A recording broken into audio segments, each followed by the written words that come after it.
Olá, meus amigos internautas, tudo bem com vocês? Olha, a gente chegando aqui mais uma semana, hein? E desta vez nós vamos conversar com duas pessoas pra lá de especial. Pedro Massa e o nosso amigo Capitão. Claro, o assunto não podia ser outro com o Pedro, né? Cornélio Pires. Você conhece Cornélio Pires? Não? Então não sai daí não, que logo após a nossa introdução nós já vamos direto para a matéria.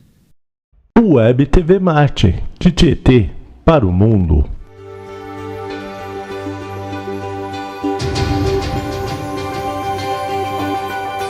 Muito bem, meus amiguinhos internautas, que nem eu falei aí pra vocês aí do estúdio hoje, ó, lugar diferente, porém duas companhias aqui. Gente, eu não sei o que eu tô fazendo aqui, né, que um mestre de um lado, outro mestre de outro lado e o curioso aqui no meio, né? Sempre o curioso no meio dos sábios. Gafanhoto. Pedro Massa de casa, né, meu amigo? Boa noite. Boa, Tudo bem, Edson? Bem, Que você? maravilha, cara. Obrigado, né? De casa, compadres, né? Compadres, né? Já nem vamos falar que já tem aí o que? Já vai pra 25 anos, né, cara? Desde 2005, né, Pedrão? Porra, que bom. E do outro aqui o nosso amigo escritor Capitão.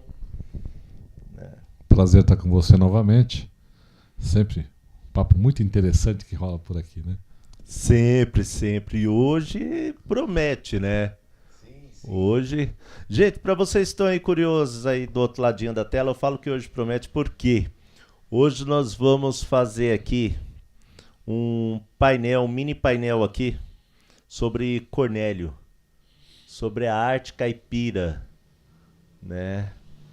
Então, como vocês sabem, Capitão escreveu agora recentemente um livro contando a história aqui do município aqui de Tietê, aqui, as suas origens, seus recortes. Pedro Massa, que dispensa a apresentação, diretor do Instituto Cornélio Pires, né, tá viajando ainda com a exposição, São shows, né? Então, olha, gente, eu vou deixar até eles conversar um pouquinho mais e hoje eu vou ficar calado para poder aprender um pouquinho mais, né? Que quem sabe eu não saio daqui um pouquinho intelectual. Mamãe falou que eu tenho muito que aprender nessa vida e eu acredito nela. Pedrão, eu tô vendo aí do seu lado aí a Viola. Viola, sua parceira sempre, né? E assim, o Cornélio, a gente tava conversando aqui pelos bastidores aqui, Cornélio, Monteiro Lobato, Mazzaropi, enfim, esses novos artistas, né, o Jeca, tudo de Cornélio? Cornélio é o pioneiro, né? O que acontece de Cornélio? Como ele tem várias facetas, não é só literatura, não é só música, ele também mexeu com teatro, mexeu com cinema, e como naquela época pouco tinha esse tipo de tecnologia, esse acesso, né? O primeiro livro do Cornélio ele publicou em 1910, né? 1910, como nós estávamos falando aqui, em 1910, São Paulo era agrário, o Brasil era rural, né? Então, tinham que uma ou duas editoras no Brasil na época. Se você quisesse lançar uma edição de um livro um pouco mais rebuscado, você tinha que mandar para fora do país, publicar numa editora em Portugal, uma editora na Europa, né? Então, eles foram pioneiros, eles têm vários títulos de pioneirismo em várias facetas. Ele é pioneiro na música, ele é pioneiro na literatura, no teatro, ele é pioneiro na questão do dialetal, ele foi o cara que trouxe o caipira como produto para o mercado, abriu o mercado, né? Ele foi o cara que inventou essa coisa de contar piada no palco, o que entra naquela coisa do stand-up, né? O americano Na hora que o americano fez o stand-up, escreveu a palavra stand-up, Cornélio Pires já estava calejado de fazer isso aqui. Né? A primeira vez que ele fez isso foi aqui em Tietê, em 1907. Olha que bacana. Duvido que teve um stand-up americano. Era inventor também, né? Inventor, tinha uma olaria também, comerciante. Né? Então, Ele tinha sete profissões no mínimo, né? Ele era um multifaceto, uma alma inquieta, super criativo. Ele conseguia ter aquele olhar além, né?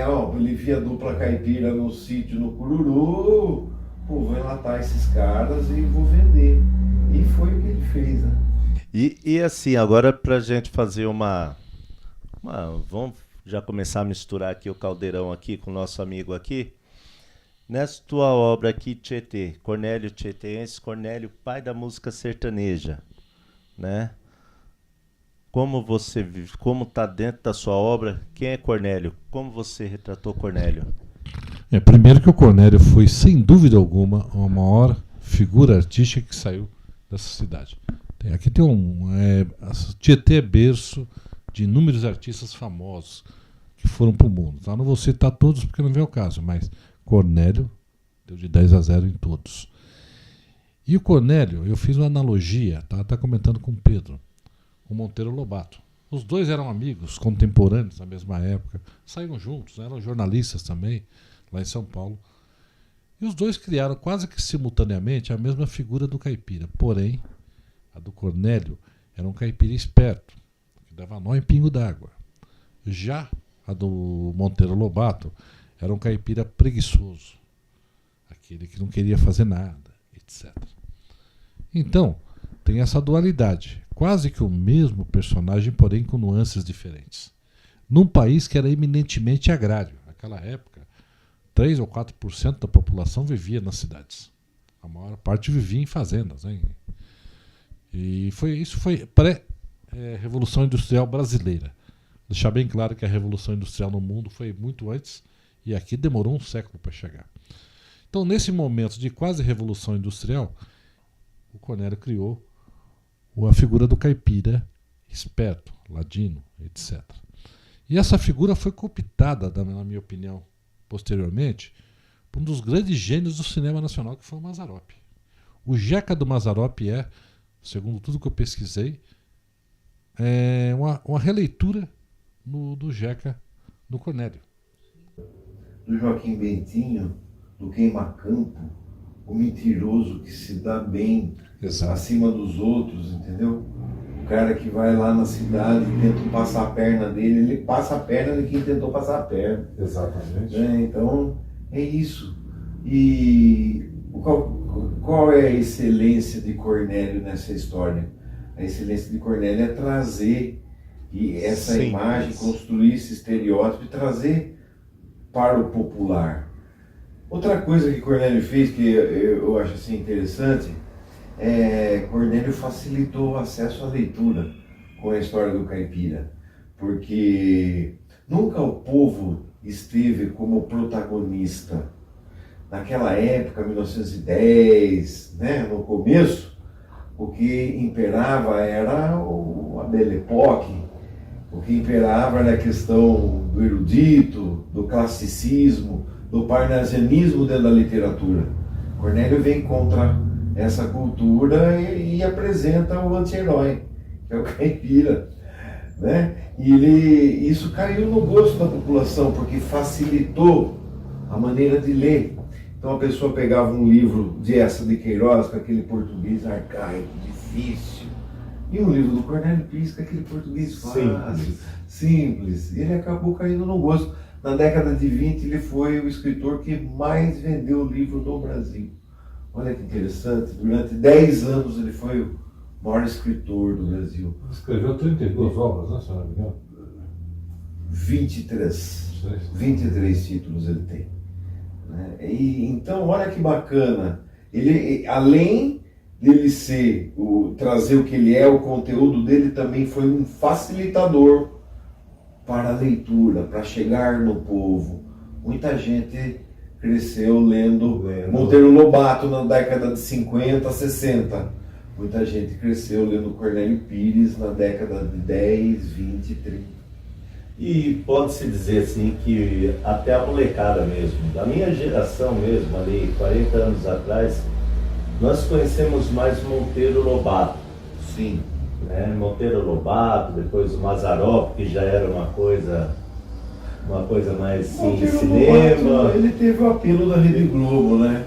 Na década de 60, o Sítio do Pica-Pau foi para televisão. E isso daí impulsionou o nome de Monteiro Lobato. O Caipira de Monteiro Lobato, ele não é contemporâneo ao Caipira de Cornélio. O Caipira de Monteiro Lobato, ele aparece uns 20 anos depois do Caipira de Cornélio. Mas o caipira do Cornélio, assim, é o caipira, assim, raiz. Esperto, é o Joaquim Netinho. É o Joaquim Netinho. Ele convivia ali no sítio onde ele morava. Isso. É o verdadeiro caipira, pode dizer Cornélio assim. também tem essa. Ele é um escritor, mas ele é um cara que se envolvia com a questão de maneira científica.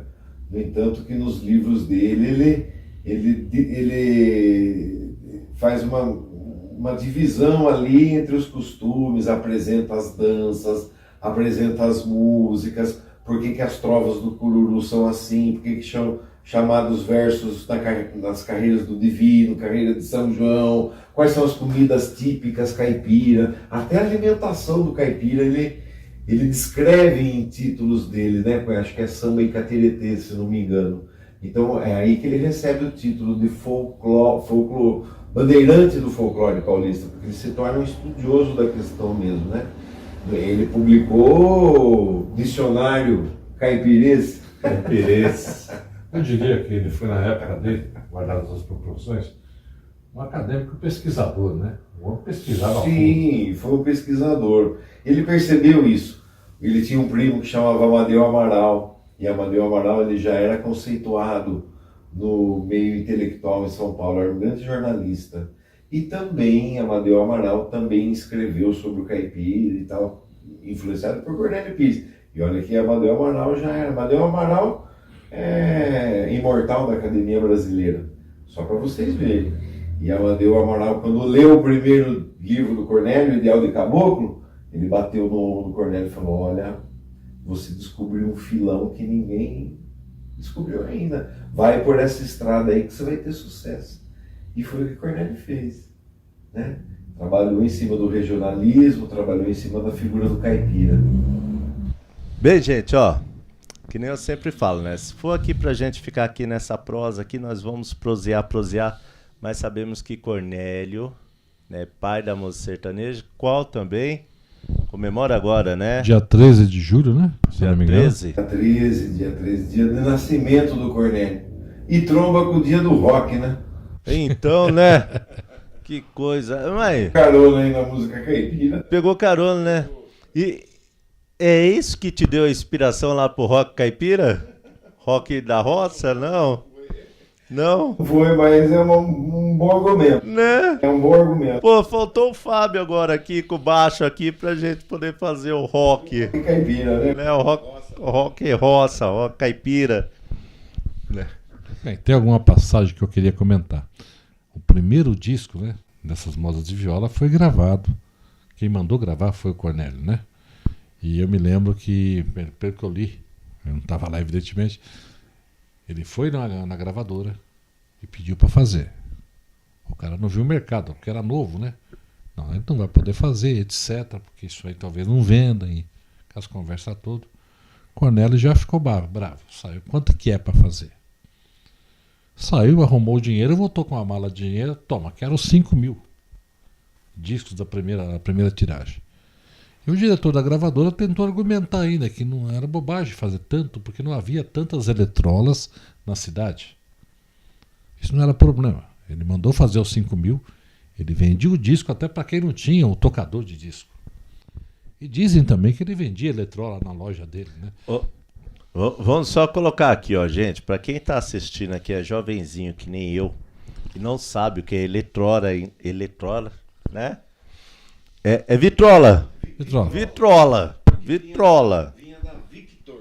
Victor. Victrola. Então. Victrola, era da Victor.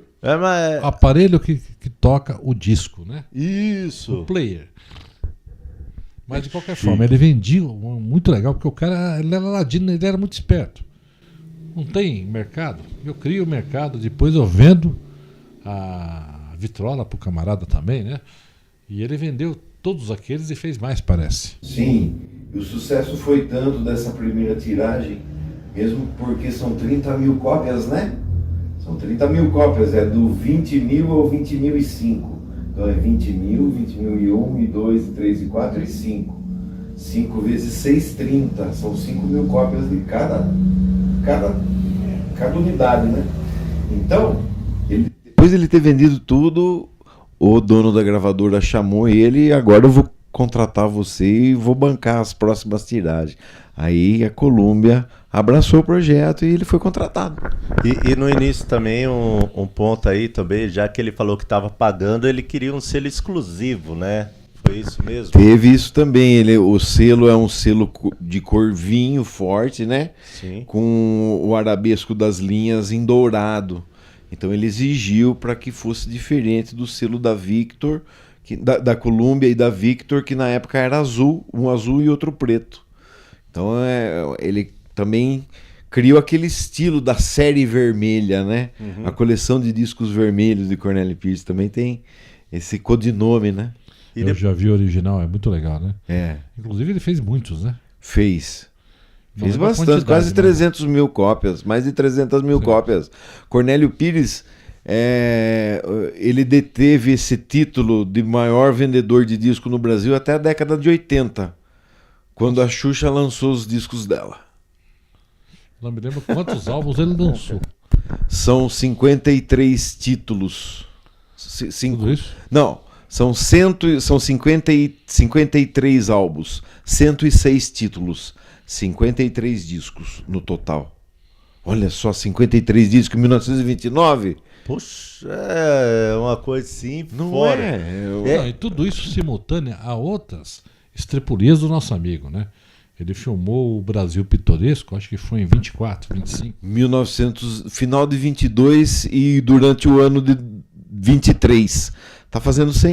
Vai fazer 100 anos que ele lançou.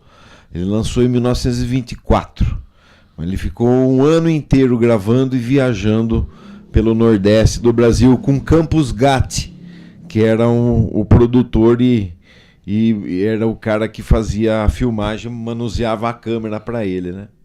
Então, assim, entre uma coisa e outra, ele tinha tempo de negociar, vender, criar. Ele era multifacetado, né? Multi. É impressionante. Ele era um homem à frente do seu tempo, né? Uma alma inquieta. E um inspirador, inspirava também os outros.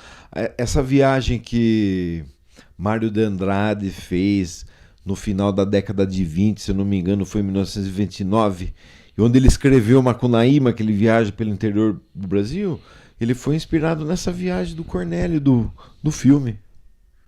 E que interessante, né? A gente aqui hoje, em 2024, 2025, falando de Cornélio Pires, né? Assim, esse cara que foi um ser que estava à luz à sua frente, sim, né? Ali do seu tempo ali.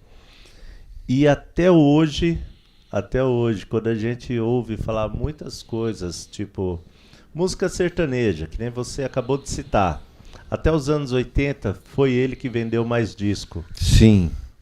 Hoje nós escutamos ainda algumas pessoas, né, pode-se dizer quase 100%, falando de Tonico Tinoco. Sim. Tonico Tinoco, assim, pode-se dizer que é uma cria até mesmo... Beberam da fonte do Cornélio Pires. Tem depoimento hoje no YouTube do Tonico e do Tinoco, dizendo que eles escutavam os discos do Cornélio Pires, eles viam o show do Cornélio Pires quando eram criança, assistiam a caravana do Cornélio Pires, que o Cornélio Pires também levava os cantadores nessa caravana. Então tinha o momento da piada, tinha o momento do show, tinha o momento da contação de história, tinha o Arlindo Santana que fazia imitações de pássaro com pio, com apito. Então era bacana. Tinha também um boneco aqui da cidade de Capivari, né? Esse foi mais no final da carreira do Cornélio. Foi a última empreitada turma, né? Artística dele, né? Que era o Teatro Ambulante. Teatro Ambulante, Cornélio né? Pires. Ele fechou um contrato vitalício com a Antártica. Ele em 1949 ele fechou um contrato vitalício com a Antártica. A Antártica pagava para ele mensalmente e as cidades mandavam um ofício para a Antártica delegava aonde ele ia fazer o show. E ele fez os shows em muitas cidades do estado de São Paulo, do Brasil, como garoto propaganda da Antártica, do Guaraná Caçula. Quando nós falamos em música caipira, é evidente que houve uma evolução dessa estética musical, desde o Cornélio até os dias atuais. Sim. Né? Chitãozinho e Chororó hoje não tem. Sim. Bem diferente daquela época, correto? Sim. Tem um show seu que eu assisti, eu fiquei encantado. Você começou com a evolução da moda. Até... Você passou em várias nuances. Sim. Até chegar no moderno, né? Sim. Com Christian Ralph, né? Então, é isso. Todas as vertentes, elas têm essa evolução, né? Você pega a bossa nova hoje, uma bossa nova que é... Tem gente que ainda compõe bossa nova hoje. Ela tá muito próxima mais do jazz. Evoluiu, Sim. né? O rock começou lá nos anos 50 com rockabilly, depois passou por Beatles, daí começou a ficar pesado com Led Zeppelin, até Iron Maiden, né? Até chegar onde é hoje, tudo eletrônico. Então a música caipira também. E é claro, passando pelo viés do capital, né? No final da história, a música sertaneja acabou sendo meio vendida, né? Por causa do capital. Então, vamos balançar a bundinha que a gente vai ganhar mais dinheiro. Então, assim. Hoje em dia o que não é bom é que dá mercado, né? Infelizmente, essas coisas. Gente, eu vou abaixar aqui, ó. Eu tenho que colocar aqui perto de mim aqui, o meu controle aqui, de tempo, de tudo, senão eu me perco aqui. E, capitão, não agarra não, hein? Assim, Pedrão, a gente falando muito da música, né? A viola. Todo mundo fala viola caipira. Sim. A viola é um instrumento erudito. A viola... Ela veio ali de Portugal. Ela nasce lá na Península Ibérica, junto com o violão, com o alaúde e com a cítara, e ela vem com os mouros até a Península Ibérica. E em Portugal, em Espanha, o violão e a viola acabam pegando a evidência, né? E com as músicas espanholas, aquela batida de Andaluzia e tal. E quando os portugueses chegam no Brasil, eles vêm, os jesuítas trazem o instrumento e através da música ajudam a catequizar e tal, e chega aqui pra gente com os jesuítas, né? Então, mas assim, hoje a viola que a gente conhece é a mesma viola, ainda traz as características, é a mesma viola que aqueles nossos ela vai transformando passado lá atrás tinha. Porque na época medieval era o trovador, o trovadorismo. Ela chega aqui, ela se transforma em trovas do cururu. Ela ainda continua com essa remanescência europeia, clássica, erudita, né? Só que ela acaba se popularizando.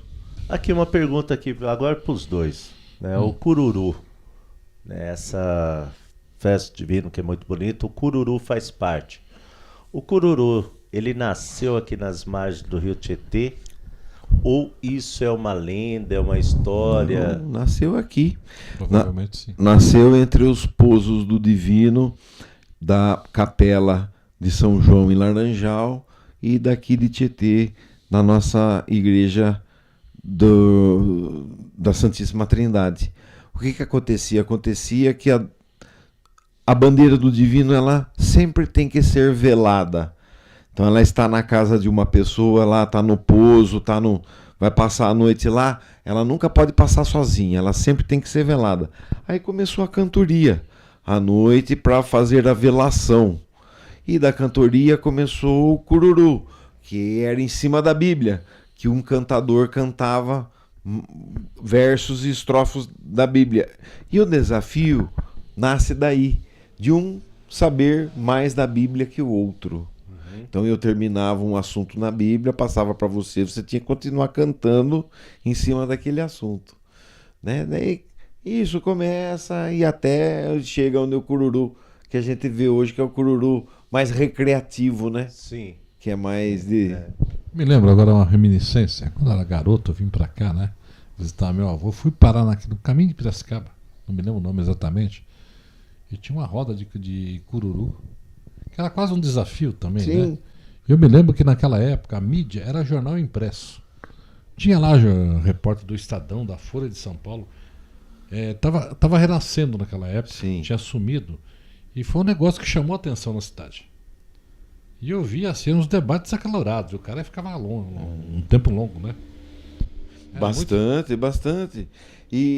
Ficava a madrugada inteira. O cururu é de velar, de passar a madrugada, amanhecer ali com a bandeira. E uma das... Ó, você vê essa pergunta que você fez, né? Nasceu aqui, nasceu. E olha só como ele já deixou herdeiros. O Batuque de Umbigada. O Batuque de Umbigada hoje tem a trova, que ela herdou do cururu. Antigamente o batuque não tinha trova, era só a dança com batuque. Os cururueiros começaram a frequentar o batuque e ir lá e cantava as trovas, e o batuque hoje tem trova. Tem as trovinhas, as musiquinhas, né? Que é herdança do batuque. E olha que bacana, o Batuque de Umbigada é endêmico daqui de Tietê também, né? E olha que loucura, é por isso que eu falei, hoje essa mistura aqui ia sair muito assunto assim, indo para um lado, para o outro, indo, voltando, e tudo se costurando, né? Por que eu falo tudo se costurando? Porque tudo tá ali em volta de Cornélio, né? Cultura regional, a nossa história local, que ele colocou em livros, samba de cateretê, que ter essa parte do cururu. Sambas e cateretês, tem as trovas dos cantadores, né? É isso que eu estava falando, que o Cornélio se transformou num pesquisador, né? E registrou cientificamente isso também, né? Muito bacana. Acho que o maior mérito que ele teve foi essa, de pesquisar e registrar. Caso ele não fizesse isso, talvez tivesse acabado, né? Ele é o primeiro que trouxe para a literatura brasileira o dialetal, né? Ideal de Caboclo é a primeira poesia dialetal da literatura brasileira. Olha que bacana. Eu fiquei sabendo se você faz ela também na viola. Faço também? aqui uma brincadeira Você aqui. faz? Faço. Será? Já. Vai, vamos ver. Não gosto. Aqui, mas...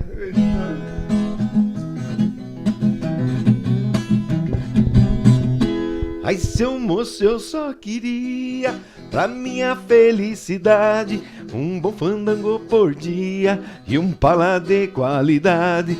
Porva espingarda cutia, um facão fala a verdade, uma viola de harmonia pra eu chorar minha saudade. Um rancho na beira d'água, casa de pouca mágoa, pinga boa e bom café, chão batido pelo pé, fumo forte de sobejo, pra completar meu desejo, daquilo que mais se quer, cavalo bom e mulher. Muito legal. Olha, você tá vendo? Errou a letra. É que a emoção do Fabião não tá aqui, né? Fabião, faltou você. Faltou. Não, perdoa. Mais tarde ele veio te cobrar. Uma coisa que eu queria colocar agora. Por que ele não é tão divulgado? Cornélio, você falou, eu moro aqui há uns 5 anos, mais ou menos. Eu não conhecia Cornélio. Aliás, conhecia através dessa pessoa. Por que ele não é tão divulgado, já que ele foi o maior gênio? O que acontece com Cornélio? Ele não teve em vida aquela aceitação dentro dos meios intelectuais em São Paulo, dentro das rodas intelectuais, porque ele não tinha nível universitário. Então isso é o que era a régua, era o teto dele, dali ele não passava, né? No entanto que ele foi 2 vezes indicado para assumir uma cadeira na Academia Paulista de Letras, né? E isso não aconteceu, o nome dele foi rejeitado.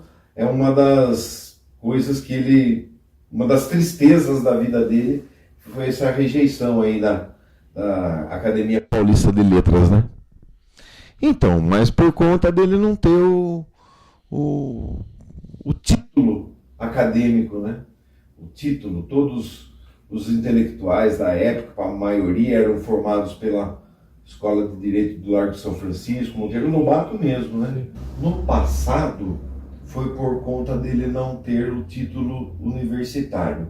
E no presente, é burrice das atuais gestões. Por quê? Você tem desculpa falar, um puta de um produto que é Cornélio Pires. Que se ele é pai da música caipira no Brasil, Tietê é a mãe.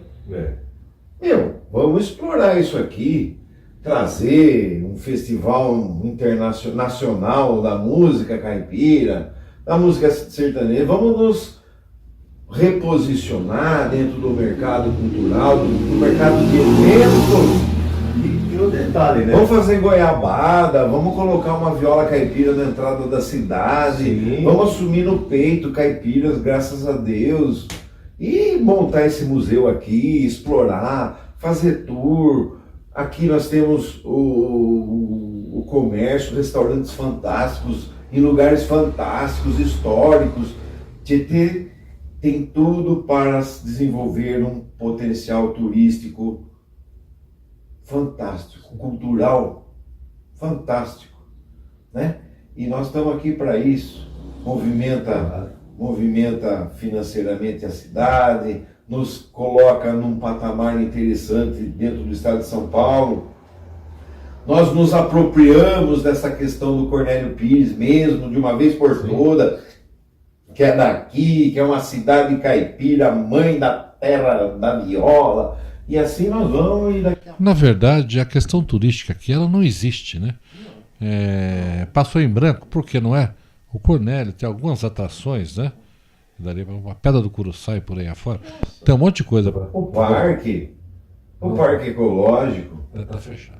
Então, Inclusive o museu está lá. o rio, a beira-rio, a feira do produtor, tudo. Os artistas, aquela dupla de viola, Ana Beth que dança, não sei quem do teatro, fulano entendeu? E assim vai, movimenta todo mundo. Uma coisa que eu senti recentemente é que assim, fala que tem poucos artistas, né? Tem pouco não tem visibilidade, eu acho que é diferente. Tem visibilidade, se eu for fazer um show aqui em Tietê, vão 3 pessoas. A mulher do Fábio, a minha mulher e minha sogra. Pode chamar que eu vou. 3 pessoas. Vamos ter o público aqui. A gente vai tocar em São Paulo, enche uma casa com 700 lugares, a gente fica até impressionado, meu Deus do céu. Nós fomos tocar em Piracicaba, né? E aqui em Tietê, né? A gente, tenho certeza, se a gente for fazer um show... Não, acho que é uma questão de organização e visibilidade. Público. Não. Isso de público que o Pedro acabou de falar é a mais pura verdade.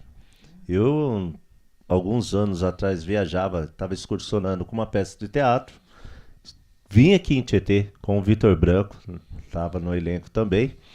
Nós tivemos aí a média de 90 a 100 pessoas na plateia. Ainda foi maravilhoso. Não, contando com as cortesias, né? Nós fomos para Iguape. Iguape, quem conhece Iguape sabe que é um ovinho, né? 1.005 pessoas. Então, o que acontece? E aí? Precisa criar o público. Então, se o público não tem acesso, as pessoas não têm acesso, esfria essa questão. Eu acredito que também em Serquilho, com o advento do teatro, eles tiveram a mesma dificuldade no início, de formar o público, de trazer peça. Hoje eles trazem peça que está no circuito nacional. Você vê o humorista lá na televisão, na Globo, no domingo, na quarta-feira, ele está lá no palco do teatro. Então a cidade tem que ter um esforço, tem que ter uma movimentação do poder público para poder fomentar isso e formar esse público. Aqui em Tietê precisa fomentar. Até porque artista tem. De boa qualidade, altíssima qualidade, diga-se de passagem. Estava comentando com ele quando vínhamos para cá hoje. Recentemente a feira a Semana Literária aqui no Rotary Club. Encheu de gente, teve quase 2.000 pessoas. Foi iniciativa privada, vamos colocar, institucional, porém privada. Acho que o diferencial foi isso, que deu muita gente. Nós chegamos a tentar esse negócio de formar público aqui em Tietê, lembra? Sim. Criamos uma semana A mostra teatro. santíssima. A segunda mostra foi melhor do que a primeira, a terceira foi melhor do que a segunda. Sim. Você trouxe uma peça fantástica. O jantar? Eu pensei que você tava falando aquela do juiz, foi muito boa, né? Fantástica. E a morte do Abraão? Até hoje eu lembro dela, você comentando comigo. Você gostou, né? Gostei quando o Abraão é enterrado, morto, completamente. Mas, meu querido, aquela foi uma maneira de tentar formar público. Só que o que acontece? Mudou a gestão, mudou as cabeças e não tem a continuidade, né? Isso teria que ser institucional e sequencial, né?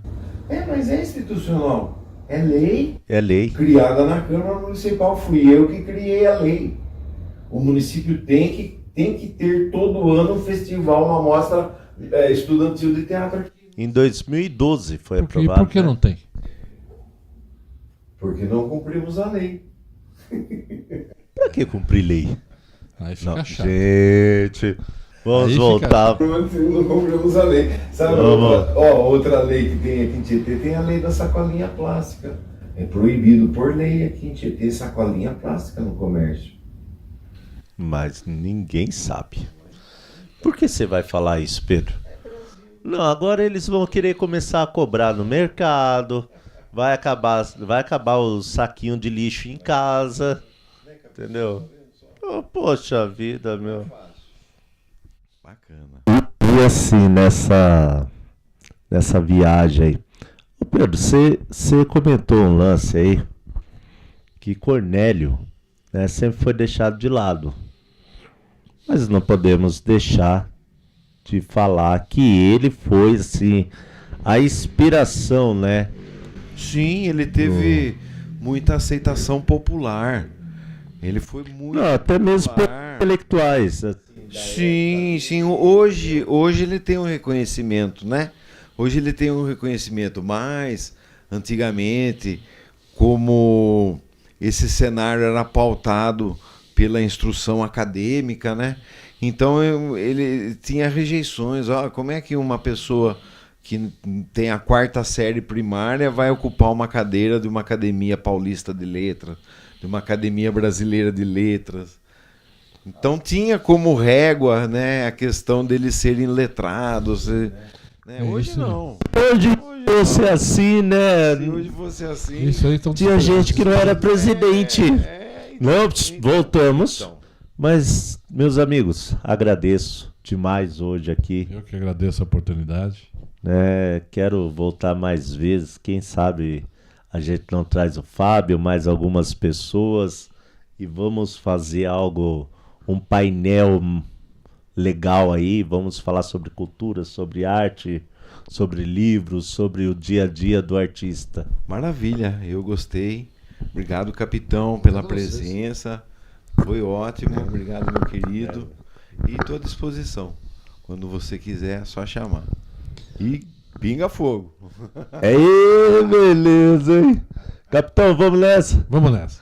Gente, vamos voltar aí pro estúdio. Vai. Muito bem, muito bem. E essa daí foi a matéria da semana. Quem gostou, deixe seu like, se inscreva aqui no nosso canal aqui. Compartilhe com os amigos, com os familiares. Vamos levar adiante a mensagem, vamos manter viva o nosso eterno pai da música sertaneja, nosso eterno artista tietês Cornélio Pires, hein? Um forte abraço a todos e até semana que vem. Tchau!